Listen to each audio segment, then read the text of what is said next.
Halo semuanya, selamat malam. Kembali lagi bersama saya Bang Kutin dalam cerita seram dan nakutin. Malam ini saya akan membawakan sebuah cerita tweet Twitter oleh akun @ras_th140217 yang berjudul Guna-guna Merenggut Nyawaku. Ya, langsung saja ke ceritanya. Guna-guna ini tidak hanya membuat si korban menggila, tapi juga bisa membuatnya mati jika terlambat dikawinkan dengan si pengirim guna-gunanya. Tweet aku kali ini bercerita tentang seorang pemuda berusia 25 tahun. Itu zaman ibuku masih muda dulu. Pemuda ini terkenal suka mempermainkan perempuan. Tidak sedikit korbannya, bahkan ada yang sampai hamil dan melahirkan. Sebut saja namanya Rustam.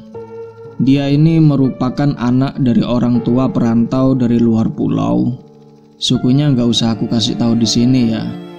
Sejak kecil si Rustam ini dibawa merantau ke Kalimantan, tepatnya di Kota Baru, Kalimantan Selatan. Walaupun sejak kecil dia di Kalimantan, namun setiap lebaran Rustam dan kedua orang tuanya akan pulang ke tempat asal mereka. Singkat ceritanya, Rustam pun tumbuh menjadi seorang pemuda yang gagah.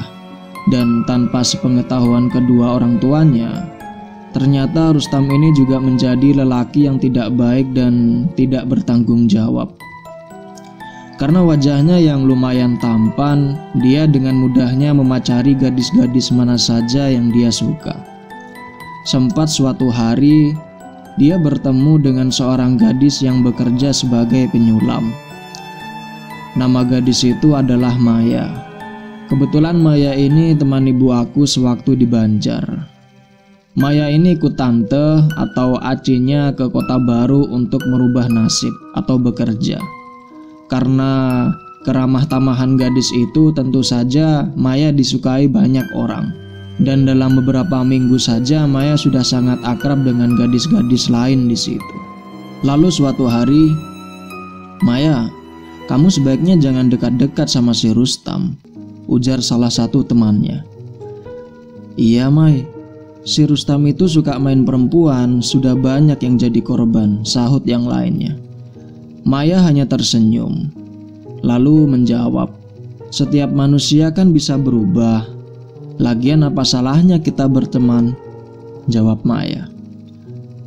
Maya ini tidak hanya cantik dan ramah, tapi dia juga pandai membawa diri di depan orang-orang dan tentunya juga pandai memasak.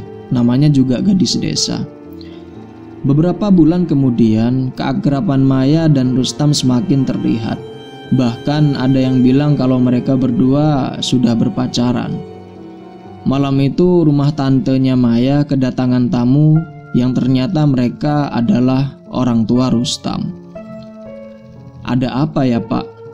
tanya tantenya Maya setelah tamu-tamunya duduk dan disuguhi minuman. "Begini, kami kemari ingin melamar keponakanmu yang dari Banjarmasin itu untuk anak kami si Rustam," kata ayahnya Rustam. Tantenya Maya mengurutkan keningnya. Tantenya ini memang tidak pernah tahu jika Maya dan Rustam sudah berpacaran. "Sebentar ya Pak, Bu," ujar tantenya Maya sebelum berjalan ke arah kamar Maya. "Maya, apa selama ini kau sudah berpacaran dengan Rustam?" tanya tantenya. Maya cuma bisa mengangguk menjawab pertanyaan tantenya itu. "Ya Allah, kenapa kamu tidak pernah cerita? Kau tahu si Rustam itu tukang hamili anak orang. Sudah banyak korbannya Maya," bentak tantenya. "Maaf tante, Rustam melarangku untuk menceritakannya pada tante. Katanya tunggu sudah mau lamaran saja," jawab Maya.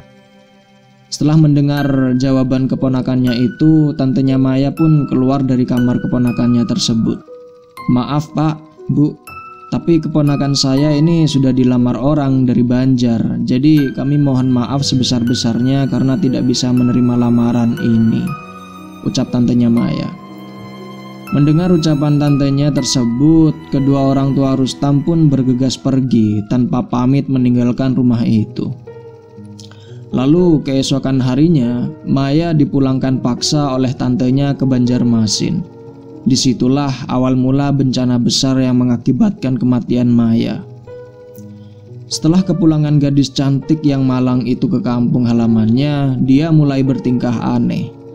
Setiap hari selalu memanggil nama Rustam. Pandangan matanya selalu kosong. Tidak ada lagi keceriaan di wajah cantik itu. Hari berganti minggu, keadaan Maya semakin memburuk. Bahkan sekarang dia bertingkah layaknya orang gila. Kadang-kadang dia memakan kotorannya sendiri. Sudah dipanggilkan beberapa dukun bahkan ustadz, namun tetap saja tidak ada hasil. Pernah sembuh sebentar saat diobati oleh seorang ustadz, namun penyakitnya muncul lagi, bahkan bertambah parah dari sebelumnya. "Makan dulu ya nak," ujar ibunya Maya seraya menyodorkan sesendok nasi ke mulut Maya. "Tidak, jangan, itu belatung," teriak Maya ketakutan. Begitulah seterusnya jika dipaksa makan nasi, selalu dianggap belatung oleh Maya. Tubuhnya yang dulu berbentuk indah, kini kurus kering, hanya tinggal tulang dibungkus kulit. Rambutnya yang dulu ikal, kini terlihat kusut dan berantakan. Berbagai macam cara sudah dilakukan, namun tetap nihil. "Bah, bagaimana kalau kita jemput pemuda yang bernama Rustam itu saja?" usul ibunya Maya di suatu hari. Kemudian usul itu disetujui oleh ayahnya Maya. Dan di hari yang telah ditentukan, berangkatlah ayahnya Maya ke Kota Baru, menemui tantenya Maya agar bisa dipertemukan dengan Rustam. Namun saat didatangi ke rumahnya Rustam, ternyata sudah pindah, dan entah pindah kemana. Putus sudah harapan orang tua Maya. Kini mereka hanya bisa berdoa untuk kesembuhan anaknya. Dan pernah ada beberapa orang mengusulkan kalau Maya dibawa ke pedalaman Kalteng untuk berobat. Namun karena keterbatasan ekonomi, orang tua Maya tidak dapat membawanya ke Kalteng. Setelah berminggu-minggu kepulangan ayah dari Kota Baru, Maya keadaannya semakin parah. Kali ini tidak hanya memakan kotorannya sendiri, tapi juga memakan kotoran-kotoran binatang. Bahkan pernah suatu saat tidak sengaja pintu rumah mereka terbuka, lalu Maya keluar bertelanjang sambil membawa parang dan membunuh kucing-kucing yang dia temui di jalan sekitar rumahnya. Karena menurut orang-orang berbahaya, Maya pun dikurung dan dipasung di dalam rumahnya. Dan ketika guna-guna itu sudah sampai puncaknya, Maya akhirnya meninggal setelah sebelumnya mengamuk dan berteriak-teriak tidak jelas. Hilang sudah gadis cantik dan ramah itu. Maya meninggal dalam keadaan dipasung, tangan dan kakinya berdarah-darah akibat gesekan keras dari kayu pasungan dan kulitnya. Jenazah Maya pun dimandikan, dan kata orang-orang saat memandikan jenazah itu, ia mengeluarkan bau yang wangi serta kulitnya menjadi putih dan kuning. Dan berikut adalah sekian cerita tentang Maya. Dan dia tidak bangkit jadi hantu. Kita beralih ke si Rustam. Jadi kata orang-orang dia memang pindah dari Kota Baru, tapi hanya untuk sementara. Setelah mengetahui kematian Maya yang di Banjar, Rustam pun kembali ke Kota Baru. Namun beberapa minggu setelah dia pulang, Rustam menjadi pemurung. Dan lama-kelamaan dia menjadi kurang waras.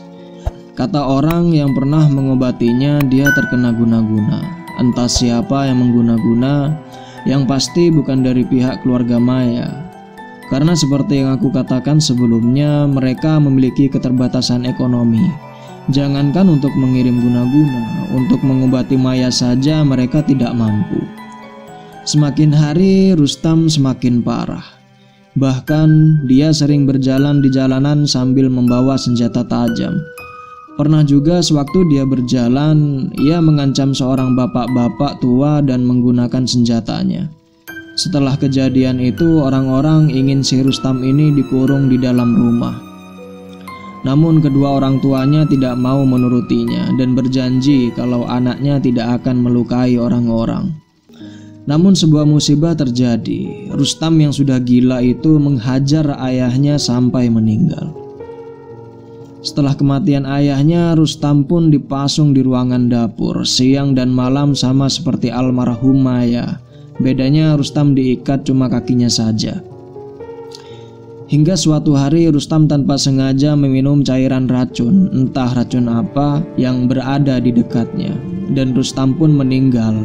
Mungkin ini yang disebut karma. Karena depresi ditinggal mati oleh dua orang yang dia sayangi, akhirnya ibu Rustam menjadi sakit-sakitan, tidak mau makan dan minum, hingga akhirnya ibunya Rustam pun meninggal. Mereka sekeluarga meninggal di perantauan. Kata orang, yang mengguna-gunai Maya memanglah si Rustam. Tapi saat tahu Maya sudah jadi gila karena Rustam pun langsung dibawa kabur oleh ayah dan ibunya agar Rustam tidak bisa mengawini Maya. Karena kedua orang tua Rustam dendam dengan penolakan keluarga Maya, terutama tantenya waktu itu. Selesai. Sekian cerita dari thread Twitter kali ini. Semoga kita mendapatkan suatu pembelajaran yang penting dan bisa menyadarkan kita bahwa kalau kita memang benar-benar mencintai seseorang, maka gunakanlah cara yang benar dan sangat terhormat. Sekian, terima kasih sudah mendengarkan. Semoga terhibur, selamat malam dan selamat istirahat.